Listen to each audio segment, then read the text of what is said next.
To God be the glory.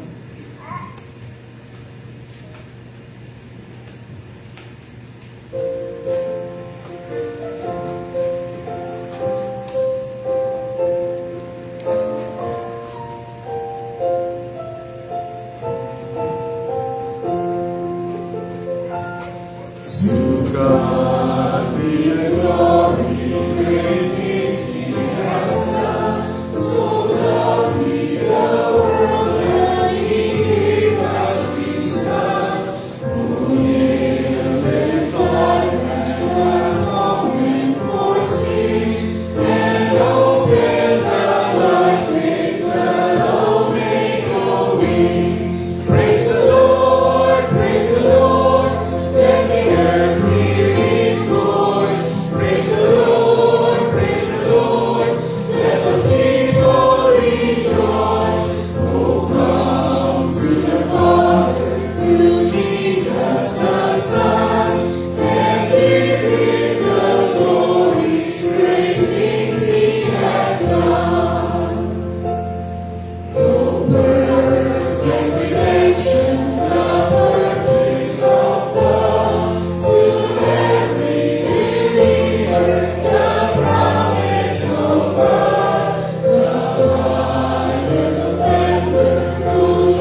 di ang imuhang kaluoy, grasya, ug dakong gugma mo gayong isip.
Sugod, ito sa among tapos pagkatod piniog katungganan at mayaan sa imong buhay na pangalan. Ini ako mga pagapo, ilalaman kanimo sa pangalan ni Kristo Jesus, amen ug amen. Pamilingkod na katagusa. May gabi isra, may gabi. Itsay gusto mo itong dagat din. Kasi gusto mo pasambat, dahigan. O kaya kasi gusto mo at turuan bukid, magpa-Buddha, relax, hindi nga pwede. Now, why is it nga we have this desire to relax in such places? Nga naman, tanawin. Or just the general idea, since I guess we could, why is it that we have this general desire or general idea na mag-relax? Nga naman. Yeah. Kung siya pinag-arason nga gusto mag-relax ang tao. Kahit? Space? Kung sa pag-yun? Kahit? Kapoy! Diba? Now, for some, there are people na pila na katuig sila ang trabaho, wag yun ni Pahaway. Dayon, trabaho. Murag, kung mubakasyon sila kadyo, bisig isa lang nga adlaw, magkasakit lang sila. Kinaanan na magsigig trabaho. Diba? Mag-alingasa kung mukahuway kadali. And, naapuyaban nga gusto ka nun ay mag-relax. Halos sa weekend, gusto mag-relax. Kaya, di na po gusto mo trabaho. Diba? Now, the passage nga ito ang tanawang karon is very interesting kay nagahislop yun niyo kakapoy. Tanawang na kung ang kinabuhi sa mga apostoles dinhi sa bagong kasabutan kung unsay nahitabo sa iya. If you have your Bibles with you, open it with me in 2 Corinthians. 2 Corinthians chapter 10, mo na pagbasahon nato niya.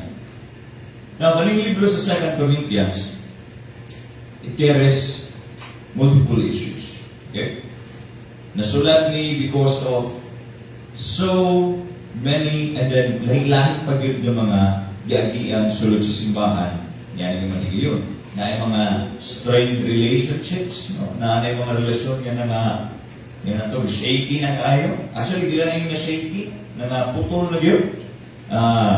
Ang 2 Corinthians, nagatulo po about practical living. And then ang 2 Corinthians, siya hapong confront ang wrong theology na ginatudlo during this time. Pero ang isa sa mga pinakadako na issues sa 2 Corinthians are the concerns about the super apostles. Okay? Na ay mga apostoles. Okay? Ang atong pinakadailan ng apostoles kasi Apostol Pablo. Now, si Apostol Pablo, during this time, isa siya ang mga ginatubang kaya ang problema mahitungod sa mga super apostles. Dili na ni sila itong mga sumusunod ni Kristo. Okay? Lahi na ni sila ng mga tao. Dili ninyo nakabatch sila ni Pedro, dili. Lahi sila. They claim that they are super because they are better in every way. Mas maayong manunti, mas bright, mas maayong po ang tao, and then some of them would claim na naa sila'y nadawat na kaalam, gikan sa Diyos, na wala sa kaalam sa mga apostoles. Now, kanina mga super apostles, nakasulod sa simbahan. And during that time, nag-cause na o kanina na-steer na nila ang church, padulungay na sa division. So, dinhan na dahil step up, step in, si Apostol Pablo. Ano siya, mali ni inyong mga ginahimo. And, na-mention na ako ganina na ay isa sa mga reason nga nung nasulat ni 2 Corinthians is because of severe or strained relationships. Nga naman, actually ang Corinthians, naangin yung 4 letters. Okay? Ang first letter sa Corinthians, nawala. Okay? It was a lost letter, it was a warning about sin. And then ang libro din sa 1 Corinthians, it's actually the second letter na nagipadala. Okay? Ang first letter, it was a warning about sin, nawala. Ang second letter sa Corinthians, mao na ni naatakaron, kaning 1 Corinthians. And then ang ikatulo, mao na ni ang pinakabukat nga nasulat ni Apostol Pablo, ang ikatulo nga letter, mao ni itong gitawag sa 2 Corinthians chapter 2 as severe letter. Okay? It was also lost. So ang first o ang third letter, nawala. Ang sunod atong third letter, grabe kabukat, kaya i-confront nito ni Apostol Pablo ang mga sala during that time. They rebuked him, he rebuked them sharply. In fact, if you will read 2 Corinthians 2:3-4, katong nag-remedy siya sa iyang previous na sulat, iyang i-describe how he was in anguish and affliction during the time na iyang sulat ni. Ika-anak kabukat to that he was really tearful. Grabe ang iyang hilak during the time na isulat niya itong ikatulong na letter. And then, kaning ika-4 na letter, mauna ning 2 Corinthians. Okay? Again, ang first and third, mawala. Ang second and fourth, mauni ang 1st and 2 Corinthians. Now, isa sa kuhaming mong ganina, na ay super apostles. Because of that severe letter sa ikatulong na ipadala ni Apostol Pablo, gisakyan sa mga super apostles. Gisakyan nila. They were mocking and demeaning Apostle Paul. In fact, if you will read 2 Corinthians chapter 10 verse 10, naadin ha ang isa sa mga diingon sa mga super apostles. Ana siya, for they say, si Apostol Pablo na yun pero di-quote niya mga super apostles. Ana mga super apostles daw, his letters are weighty and strong, but his bodily presence is weak and his speech of no account. Ana sa mga super apostles, kalang si Pablo, mayroon kayo na manulat. Mayroon kayo siya mo, dili mo sulti, kundi mo gamit ng mga pulong because he was confronting their sin. Diba? Mga nangyayang yung his letters are weighty and strong. Yung ano man, sakit mo yun, ikaw makabasa maganong ka to, magyukod yun ka Pablo. Yung nakabukat ang iyang letter. So, isakyan to sa mga super apostles. Ana sila, kana si Pablo, mayroon kayo na mo gamit ng mga pulong, may tao sa akin sa inyo, di ko biya. Mayroon kayo mo gamit, mayroon kayo nga, kana sala, kani mali, kani di maayo. Tapos kung sila yung rason sa mga super apostles, ano siya, his letters are weighty and strong, pero what? But his bodily presence is weak. Huyang man na siya. Luyang man na siya. Tapos napagigsanahan, and his speech is of no account. Mayo kayo manulat, pero bati kayo istorya. Pangit kayo manunti. Kung sa tuwa pa, siguro kung magwali ka rin si Apostol Pablo, makatulog mo ka na. Anak siya ka, di maayo manunti. Si Pedro, maayo manunti. Si Pablo, dili. Maayo siya masulat. Pero di siya maayo manunti. Isa na sa mga giigo sa mga super apostles. So, ang ilang concern, ang ilang question kung pag ginabato kang Apostol Pablo, pero ilang ginapadumog sa mga membro, is the concern about the Apostle Paul being a real apostle. Tinuod ba siya nga pinadala sa Diyos? Tinuod ba siya nga apostoles? Because he suffers too much. nagasakit, nagaluya, ginabato, ginabukod, daghan kay suffering. Kani nga mga suffering, makaingon ka, di ubaran magyudi sa Ginoo o di pasagdan sa Ginoo. Grabe na may kalisod, grabe na may kakapoy. Huwag pahuway sa Apostol Pablo. Tinuod ba yun ng apostoles o magdili? Mag-iya man siguro kay siyawa. Okay, huwag may kapahuwayan sa Apostol Pablo. He is weak, he suffers too much, and then according sa ilaha, he does not look like a true apostle. Anong mga super apostles kami? We are more impressive. We are more eloquent. We are more successful. Mas maayo yung manunti, mas maayo yung barog, mas naghamig followers, mas maayo mo mo sa mga himunon, dili po mihago, dili may yung napunay mga Apostol Pablo, gasigi ginabukulog sunda. So we confront the Apostle Paul. In chapter 10, you will read chapter 10, that's a more direct and confrontational nga tubag ni Apostle Pablo. Sige na ako sa inyo ganina, chapter 10 pa. Sorry. Chapter 6 is where we will be tonight. Ang chapter 10 is mo mas confrontational na tubag ni Apostol Pablo. Pero in chapter 6 is his pastoral answer. Pastoral nga pag-address aning issue, hindi direkta sa mga super apostles, but to the members na gisulsulan sa mga super apostles. This was his heart-to-heart talk sa ilaha. Now, I will be reading this, verses 3 to 10, then you can follow it with me. 2 Corinthians chapter 6, verses 3 to 10.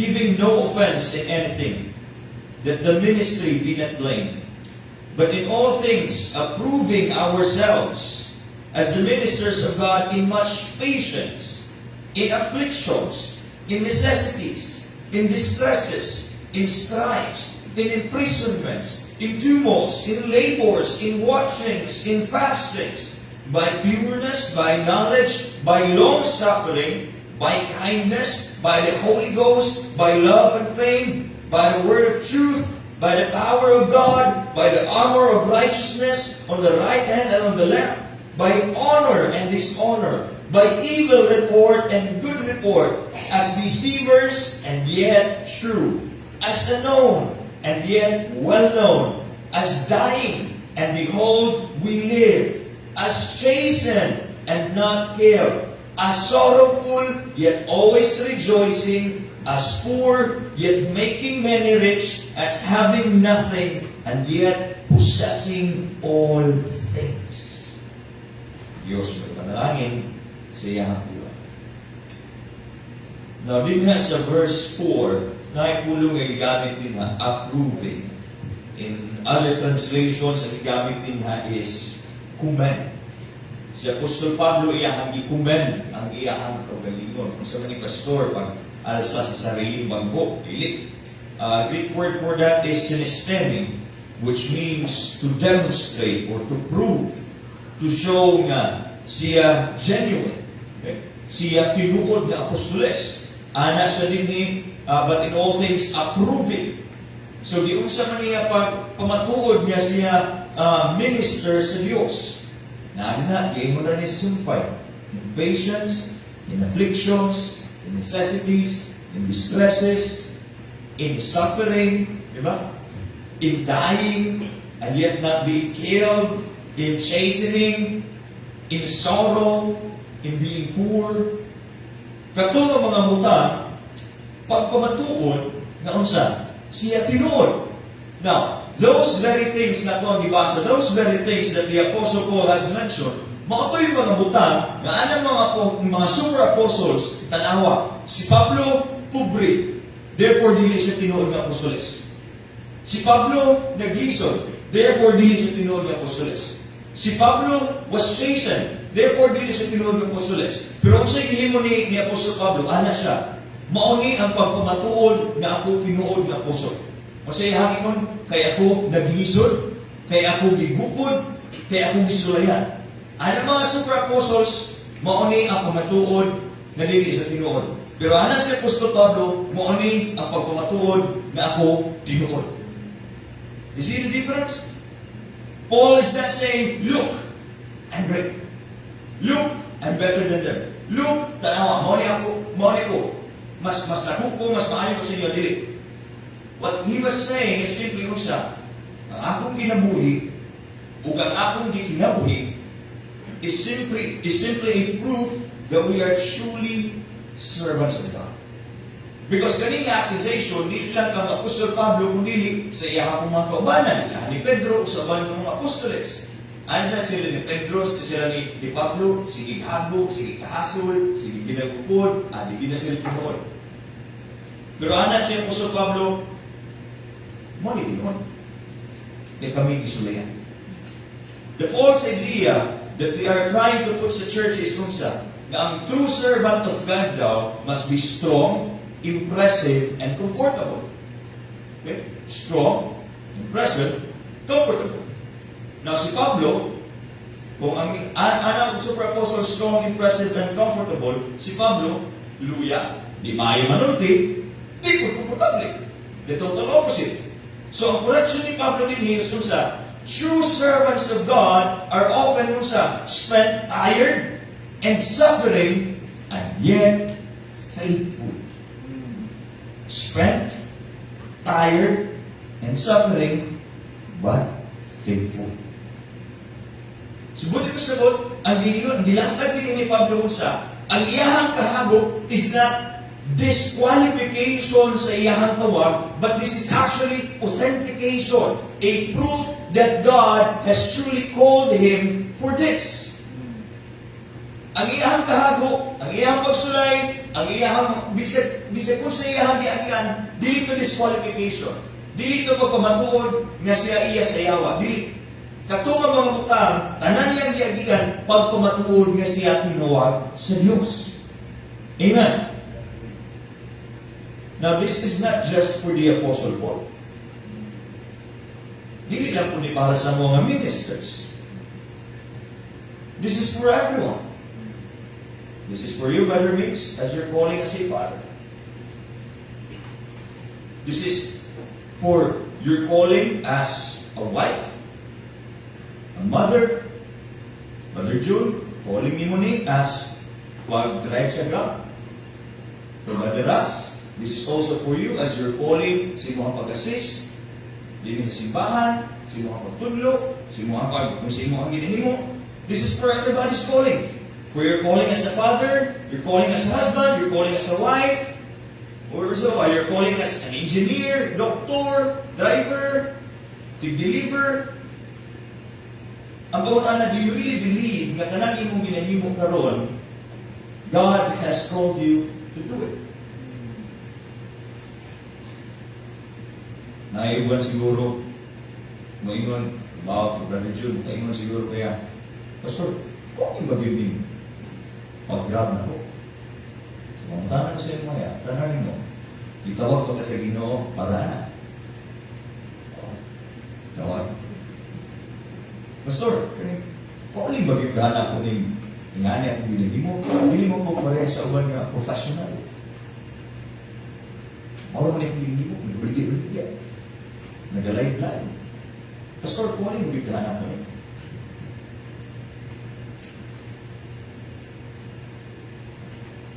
if nahagok ka na sa kung sa imong ginahimo ka, if nakapoy ka, that's a proof of your calling.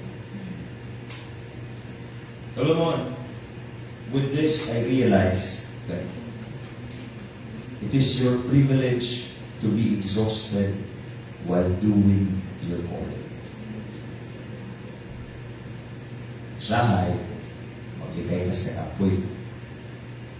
Pero kakapoy na rin, hindi lang gusto makapoy, gusto na ko hayahayang kinabuhi, gusto na ko pasigin ka, matulog lang ko, naikwarta, nagasulog sa kuha, di ba? Gana ko sa akin, ginaisip na to, pero matulog lang ko, store, wala ko'y ginahimo, nagyan ko nagasulog sa kwarta, parang hayahan na kayo, hindi ko gusto makapoy.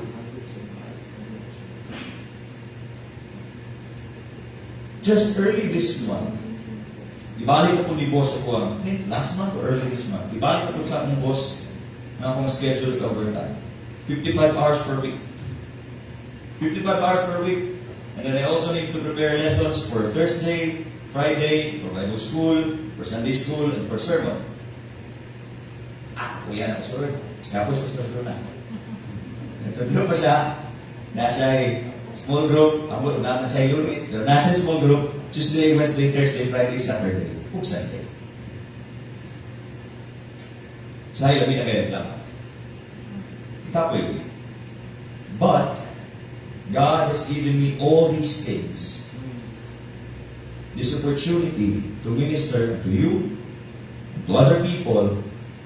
Therefore, it is my privilege to be exhausted in doing these tasks that God has given to me. Pastor, are you saying na okay lang mag-overwork, okay lang mag-burn out? No. God has also given us rest. Therefore, na Sabbath. Okay? Pero kanina idea, it guards our heart from saying, Lord, kuya na niyo, hindi na po. Instead, it leads us to usap, Lord, salamat because I was counted worthy for this labor. Salamat sa opportunity, salamat sa privilege na mahago ko ani na Lord. Because if you are really and truly called for something, maningkamot mag-ana. If you believe that you are truly called to be a husband, to be a father, to be a wife, to be a mother, maningkamot man ka to provide for your family. Dito ka uundang putong ka. Kaya nagbili, makita niyo nga, okay na nalagay provision, nalagay pagkaon, nalagay pagbus, panginahanglan nun, karoon sa mga anak, karoon Dito ka uundang putong matagbo na tanan. So therefore, manikamot ka, kung sa imong manikamot, mahago ka, pero kanang pagkahago nimo, wala na nagpasabot, nagibiyaan ka sa Diyos, nagpasabot lang na unsa, kana gihatag na pribilehiyo sa Ginoo sa imo ha. Therefore, ang imong kakapoy is also God's way of giving grace sa imo through that provision. That's also God's proof of your calling. That's your authentication of being called as a father, as a mother, as a husband, as a wife, as the provider for the family, as the protector for the family, as the pastor, as the minister, bisag unsa na ang tawag. It doesn't have to be in the church. It could be in your family, it could be for your wife, for your husband. If nakapoy ka, iyan na sa Diyos. Giga na sa Diyos. Amen. Amen. It is an honor to be exhausted because you are spending your life on something that God Himself has entrusted to you. Ginagras, ako'y sa ospital. Ako'y may mga pasyente nga.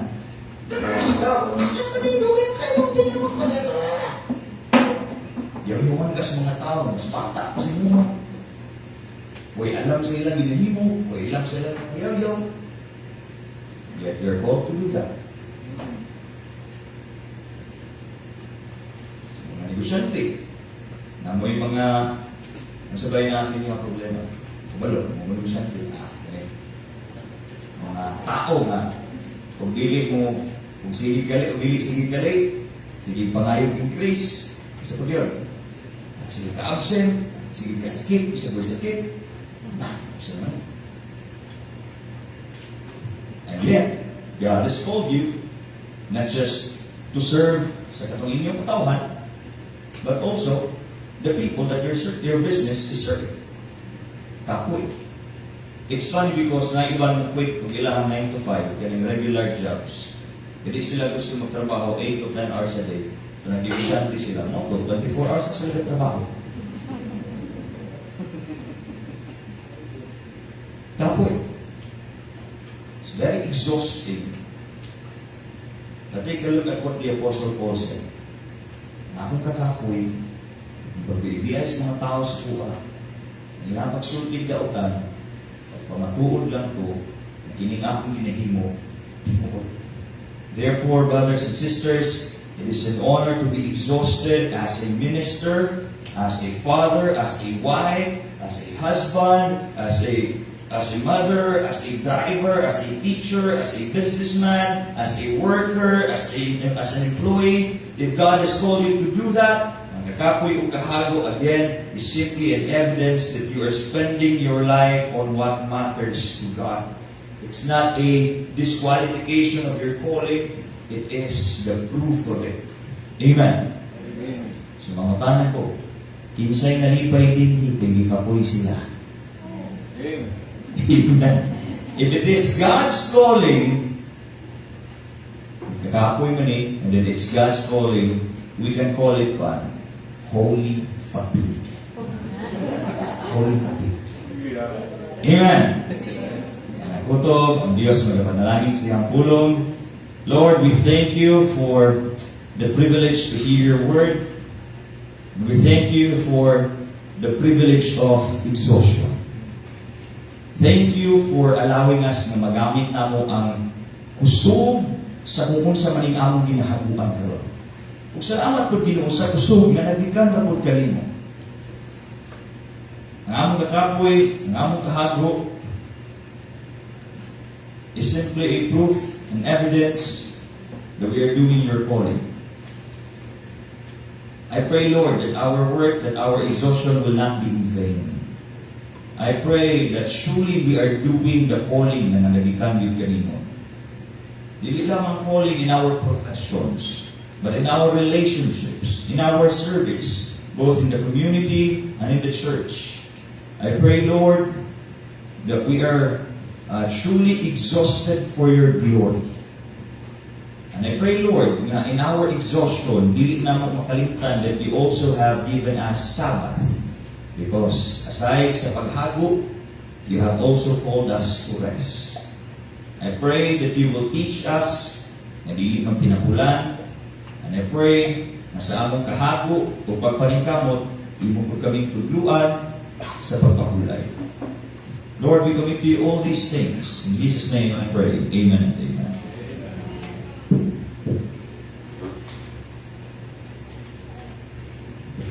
Salamat siya tulong no, pinagi ni Pastor Paul.